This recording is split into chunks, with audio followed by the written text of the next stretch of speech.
When a World Cup match is like cemented as this defining moment of a tournament, there's always this assumption that it must have been some kind of relentless edge of your seat spectacle. Right, like a classic 4-3 thriller with just endless end-to-end action. Exactly. But then you look at this 2026 Group A clash between the co-hosts, Mexico and South Korea, and I mean, at halftime, the players walked off the pitch to a chorus of just absolutely deafening boos from the home crowd. Yeah, it was tactical, it was cagey, and honestly, to the casual observer, it was just agonizingly slow. It really was. But the crazy thing is, that very same match ended up sending a team to the knockout stages. And more than that, it sparked these really intense global conversations. Oh, totally. Conversations about tactical evolution, the kind of paralyzing weight of modern broadcast media, and honestly, the extreme dual nature of global fan culture. Right. So the question is, how does a game that gets booed for being this boring stalemate become the absolute most heavily analyzed event of the entire week? Well, I think it's because we often expect football to just be, pure entertainment. But the really significant shifts in the modern game, they usually happen in the margins. Yeah, in the unseen moments. Exactly. They happen in that psychological tension building just beneath the surface, just kind of waiting for fracture. So if you're listening and you're looking to understand the full picture, if you want to look way beyond that final scoreline of Mexico 1, South Korea 0, this deep dive is tailored specifically for you. Our mission today is to basically dissect exactly what happened in and around Estadio Akron and figure out how this single, seemingly slow match became a literal sociological pressure cooker. Yeah, and we've got a fantastic stack of sources to help us build this picture today. We really do. We're pulling granular tactical data from Squawka. We've got these incredible on-the-ground match reports capturing the emotional fallout from The Guardian and Star News. And we're also bringing in internet trend analyses from Mashable, right? Right. Plus, we're looking at the immense global broadcasting footprint from the BBC and ITV and examining all these international news reports that detail the really complex fan behavior outside the stadium walls. So just to set the stage for you real quick, with this 1-0 victory, Mexico became the very first team to secure their place in the newly expanded round of 32. Which is massive. It is. But to truly understand the gravity of that achievement, we have to start on the pitch. We have to look at that grueling tactical blockade that had all those fans so visibly frustrated. And honestly, we have to start with the environment itself. I mean, Estadio Akron or Estadio Guadalajara, it's a truly unique piece of architecture. Oh, it's wild looking. Right. It's covered in natural turf on the outside, so it literally rises out of the landscape like this massive futuristic hobbit hole. A hobbit hole. Yes, perfectly described. Yeah, and it's just sitting on an industrial park about 15 miles west of the legendary old Estadio Jalisco. It is visually stunning, but the reports, they noted this really bizarre atmosphere inside. Like, despite this being a crucial home game for Mexico, there were these visible patches of completely empty corporate seats. Which is always so weird to see at a World Cup. Yeah. You had this strange dynamic where these sterile, heavily priced corporate sections were just mingling with the desperate, raw passion of the local fans who actually managed to get a ticket. And that tension, that weird vibe in the stands, it bled directly into the tactical reality on the pitch. Yeah. I mean, looking at the Squawka data, this wasn't just a sluggish game of football. No, not at all. It was a highly orchestrated, suffocating blockade designed by Mexico's manager, Javier Aguirre. So how did they set up? Because South Korea, they came out in a 5-2-3 shape, right? Exactly. Their whole goal was to dominate possession, connect short passes, and play really intricately through the lines. Right. But to counter that, Aguirre used these super aggressive positional rotations. Yeah. So on paper, Mexico started in a traditional 4-3-3. Which sounds pretty attacking. It does. But the moment they lost the ball, they just completely collapsed into this rigid 5-4-1. Wow. And, for anyone trying to visualize what that actually looks like from a player's perspective on the field, it's basically like running full speed into a brick wall. Yeah, pretty much. Because a 5-man defensive line means the entire width of the penalty box is just clogged with bodies. There are literally no gaps between the center backs to slip a pass through. Precisely. And then right in front of that 5-man wall is another 4-man wall of midfielders. Jesus. Yeah.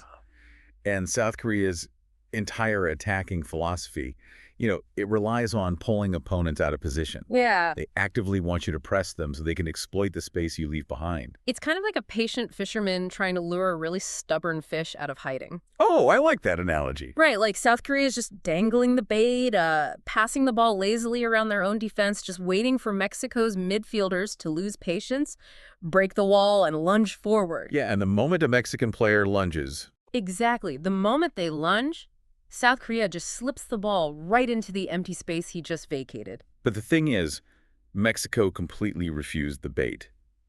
And if we take your analogy a step further, Mexico didn't just refuse to bite. They essentially drained the pond. Ah, yes. By dropping so deep into that 5-4-1, they took away the very water the fish needs to swim in.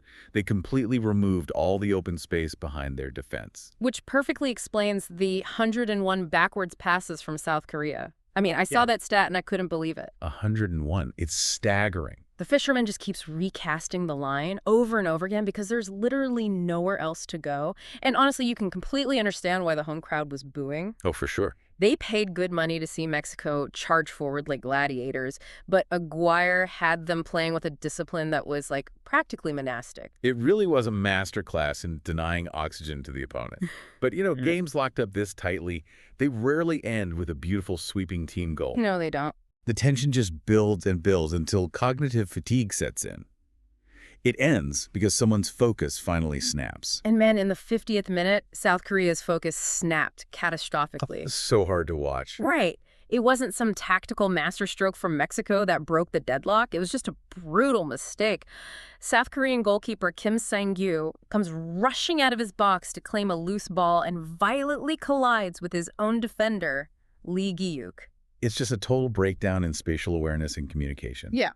And it's totally brought on by the sheer exhaustion of trying to solve this impossible puzzle for 50 minutes. Yeah.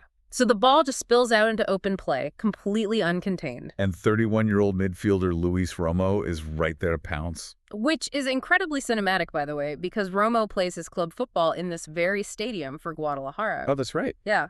So he just stabs the ball into the open net, securing his 5th international goal and actually becoming the 2nd oldest Mexican player to ever score on his World Cup debut. It's purely opportunistic. But the emotional fallout from that one moment is just profound. I can imagine. I mean, consider South Korea's Lee Kang-in. Yeah. He plays at the absolute highest level for Paris Saint-Germain. Right, he's world class. And he played the full 90 minutes with an 88% pass success rate. He was constantly probing, just constantly trying to unlock that Mexican defense. But it just wasn't enough. No. And in his post-match interviews with Star News, he expressed this just crushing sense of regret. I mean, he executed the system perfectly, but the whole collective effort just evaporated in one split-second collision. It's heartbreaking. But while South Korea was dealing with that despair, you've got the Mexican goalkeeper, Raul Rangel, stepping up to completely cement the victory. Oh, his performance late in the game was unbelievable. It was. Late in the game, South Korea finally bypasses that wall. They're throwing absolutely everything at him. And in the 87th minute, Rangel pulls off a miraculous double save. Yeah, that sequence was incredible. He blocks a point-blank header from Cho Ga-sung, manages to scramble to his feet, and just instinctively denies Yang Hin-jun's immediate follow-up. That double save is really the exclamation point on Mexico's defensive clinic. Yeah, it really is. But, to truly understand why the players were mentally exhausted enough to make those catastrophic errors in the first place, we have to kind of zoom out a bit. Okay, let's zoom out. Because the tactical pressure on the pitch, that was merely a symptom of this suffocating, invisible pressure happening off the pitch. Right. And when we talk about pressure at the World Cup, I feel like we tend to just picture the 80,000 screaming fans in the stadium. Exactly, the visible pressure. Yeah. But the modern tournament is governed by this massive media apparatus that analyzes every single blink a player makes, and they do it in 4K resolution. The off-pitch noise directly dictates the on-pitch reality. The scale of the broadcasting giants is just staggering, and their specific style of punditry creates a really unique psychological weight. How so? Well, look at the UK coverage. ITV, who broadcast Mexico's other match against South Africa, they set up their studio in Manhattan with this lineup of absolute heavyweights. Right. We're talking Roy Keane, Gary Neville, Ian Wright. Exactly. And then the BBC counters with Alan Shearer, Gabby Logan, and Micah Richards. And those aren't just famous names, they represent a very specific, almost forensic brand of television analysis. Absolutely. Like, a pundit like Roy Keane isn't just going to sit there and point out a misplaced pass. He is going to aggressively question your desire, your professionalism, and honestly, your fundamental worth as an athlete. Yes. And he's doing it in front of hundreds of millions of people. It leaves absolutely zero room for human error. Exactly. And for South Korea, that hypercritical media environment actually became actively hostile right before kickoff. Oh, right, the controversy. Yeah, a video leaked online showing two people, and they were widely understood to be journalists, making highly disparaging comments about the South Korean captain, Sun Heung-min. And specifically, they were mocking his military service, right? Yes, which, as we know, is a deeply respected mandatory obligation in South Korea. It's not just an insult to a player, it's an insult to an entire cultural institution. Exactly. So the South Korean squad, they immediately instituted a total media boycott. No press conferences, no interviews. They formed this complete wall of silence to protect their captain. Which, morally, forming that united front makes complete sense. Oh, 100%. But physiologically and psychologically, it introduces a massive cognitive load. The human brain has finite bandwidth, right? Right. If you are dedicating mental energy to feeling defensive, protecting your captain, and waging this kind of silent war against the global press, you are burning mental fuel before you even step onto the grass. That makes so much sense, especially when you look at how Sun Heung-min actually played in the match. Exactly. We usually think an us against the world mentality fires a team up. Right, you think they'd come out blazing. But Sun looked visibly sluggish. He just kept getting caught in Mexico's offside trap. And beating an offside trap requires immense mental sharpness. Yes. To beat it, a forward has to process the exact millisecond. A defender steps forward and time their run perfectly. If your brain is running background processes about a media feud, your reaction time drops by a fraction of a second. Wow. And that fraction of a second is exactly why he was caught offside so much and ultimately subbed off in the 57th minute.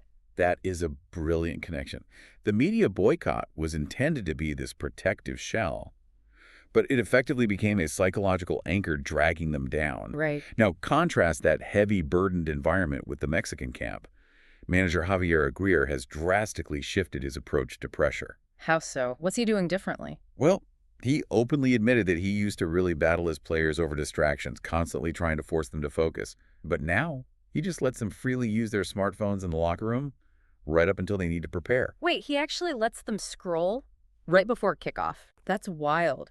But, he's recognizing that taking a phone away from a 20-something athlete right before a massive game doesn't make them focus. It just makes them anxious. Exactly. By letting them decompress and scroll, he diffuses the tension. He lets the pressure vent out naturally. It's a remarkable evolution in management style. And honestly, the psychology of this match extended all the way down to the aesthetics. The kits. Yes, the kits, because what you wear deeply impacts how you feel and how you are perceived. It's a concept known as enclosed cognition. Well, Mexico stepped onto the pitch wearing this sleek, intimidating all-black kit. The sources literally called it runway ready. It looks so good. It looked utterly ruthless, utilitarian, and totally cohesive. It perfectly mirrored that rigid 5-4-1 defensive wall they played with. It did. Meanwhile, South Korea debuted a highly debated kit that everyone dubbed Space Purple. Space purple? Yeah. It featured these subtle, intricate floral patterns of the Mugunghwa, the Rose of Sharon, which is their national flower. Which culturally is a beautiful tribute. It is. But aesthetically, in the context of a grueling athletic contest, it was a massive clash. You had the ruthless, militaristic black against the complex, artistic purple. It adds such a fascinating layer to the whole visual spectacle. But, the spectacle of the World Cup isn't just generated by the players, the managers, or the kit designers. Not at all. It is entirely driven by the millions of fans. And looking at the sources, the behavior of the fans at the specific tournament, capturing both the most heartwarming and honestly the most deeply harmful aspects of humanity, it has become a central storyline. It really has. In fact, Mashable actually highlighted the Mexico-South Korea dynamic, and they dubbed it the friendliest rivalry in the World Cup. Which sounds like an oxymoron. Like, friendly rivalries don't usually exist when the stakes are this incredibly high. They don't, but this one has roots. It goes back to the 2018 World Cup. Oh, right, when South Korea pulled off that shocking upset against Germany in the group stage. Exactly. And that specific victory inadvertently provided the exact mathematical outcome Mexico needed to advance to the knockouts. I remember that. Mexican fans were so euphoric that they literally swarmed the South Korean embassy in Mexico City in celebration. Yeah, and they coined that famous slogan, Coreano hermano, ya eres mexicano. Korean brother, you're Mexican now. Exactly. And that profound sense of brotherhood actually carried over into 2026. It really did. On the streets of Guadalajara, fans from both nations were seen sharing tequila, singing K-pop songs together, and chanting for BTS. It's the absolute pinnacle of what the World Cup advertises itself to be. It's just a joyous, borderless cultural exchange. It represents the ideal. But as we transition into the reports from international news outlets, we really have to look soberly at the darker realities of this global gathering. Yeah, we do. Because outside of those curated, wholesome viral moments, the fan experience frequently crossed into deeply, deeply troubling territory. And the pacing of a tournament like this means these incidents happen so rapidly, but we really need to pause and give them the weight they deserve. Like, during a live news broadcast just outside the stadium, a female Mexican fan unexpectedly grabbed a South Korean reporter and kissed him on the cheek completely without his consent. Yeah, that video went everywhere. It went viral globally, and it sparked this fierce debate about gender double standards in public spaces. Right. Because the consensus was pretty clear. If a male fan had forcibly kissed a female reporter on live television, the outrage would have been instantaneous and unanimous. Oh, there would be no debate. None. Yet here, the internet was strangely divided, with some people actually trying to laugh it off as just, celebratory passion. It really exposed a massive societal blind spot regarding bodily autonomy and consent. It did. And unfortunately, the hostility wasn't just limited to a misunderstanding of boundaries. A South Korean YouTuber known as InnoCat, Yoon Soo-jae, she was subjected to a blatant racist slant-eye gesture by a local man while she was just filming her experience. It's just a visceral reminder that the global integration we see celebrated on the pitch doesn't always reflect the grim reality on the streets. Yeah. Though FIFA actually took a very visible stance on this. Right. Didn't they invite her to the match? They did. They invited her to attend this specific match in Guadalajara, and they purposely tied her attendance to the UN's International Day for countering hate speech. Oh, wow. Yeah, they turned a moment of awful public humiliation into a really strong platform for inclusion. Which was a necessary intervention from the governing body, for sure. But the friction we're talking about, it was systemic, not just isolated to these individual encounters. Right. Even inside the massive, highly regulated fan zones, the atmosphere was incredibly complex. Yeah, I read that in the Mexico City fan zone, the legitimate cheers for the national team were frequently undercut by a controversial homophobic chant. Yeah, a specific slur that has unfortunately plagued the Mexican national team's fan base for years. And it has led to multiple sanctions, yet it's still happening in these massive crowds. Exactly. And perhaps the most jarring juxtaposition of the entire tournament was happening right outside the stadium walls in Guadalajara. The protests. Yes. Inside the World Cup bubble, you have sterile corporate seating, giant screens, and this massive entertainment apparatus. But just outside that perimeter, families representing Mexico's 130,000 missing people held peaceful protests. It's just heavy. It is. They were holding up photos of their loved ones, actively trying to use the immense glare of the international media to bring attention to a profound domestic tragedy. It is such a striking image. You have the ultimate corporate entertainment product existing literally side by side with profound, unresolved societal grief. And honestly, it forces us to ask a really difficult question. Like, how are you supposed to intellectually reconcile these two absolute extremes? It's almost impossible. Right. Because on one hand, you have perfect strangers sharing tequila and celebrating each other's cultures in this beautiful display of unity. But on the other hand, the very same tournament acts as a breeding ground for racism, non-consensual viral moments, homophobic slurs, and serves as a backdrop for protests against mass disappearances. Yeah. How do those realities exist in the exact same space? Well, I think they exist together because the World Cup is not a creator of human behavior, It is an amplifier. An amplifier, yeah. It is a massive magnifying lens. When you bring millions of people together under a banner of hyper-nationalism, pump the environment full of high emotion, and literally point thousands of cameras at them, you get an unedited feed of humanity. You get the best and the worst. Exactly. You get the absolute pinnacle of our capacity for joy and connection, but you also get the absolute worst of our tribalism, our prejudice, and our systemic failures. The tournament is basically a mirror reflecting society back at itself at a deafening volume. That is an incredibly heavy but completely necessary framework for understanding what this event actually is. It is so much more than 90 minutes of sport. It really is. But, bringing it back to the athletic reality of the tournament, where exactly do things stand for these two teams after this grueling 1-0 result? Well, Mexico has positioned themselves perfectly. They sit at the top of Group A with a flawless 6 points. Yeah, their tactical discipline has basically guaranteed their spot in the round of 32. Right. South Korea, conversely, is left in a highly precarious position. Right, they're stuck at 3 points. Right. They remain in second place with 3 points, meaning they face a high-stakes, absolute must-win or must-draw scenario against South Africa in their final group match just to survive. It sets the stage for an incredibly tense finale in Group A. I mean, the tactical and psychological pressure is only going to compound from here. Oh, without a doubt. So before we wrap up this deep dive, what is the one provocative thought or insight you want the listener to mull over as they watch the rest of the tournament? Honestly, I would ask you to consider the sheer evolution of the World Cup as an entity. Okay, tell me more. Because we have moved so far beyond a purely athletic competition into a real-time sociological experiment. Right. Think about all the components we've discussed today. You've got players mentally fatigued by digital media narratives before they even touch a ball. You've got managers utilizing smartphone scrolling as a psychological tool to relieve anxiety. Broadcasters armed with 4K technology just waiting to dissect a single human error. And fans instantly becoming global protagonists or antagonists through viral algorithms. It's overwhelming when you list it all out like that. It is, Yeah. and it really raises the question.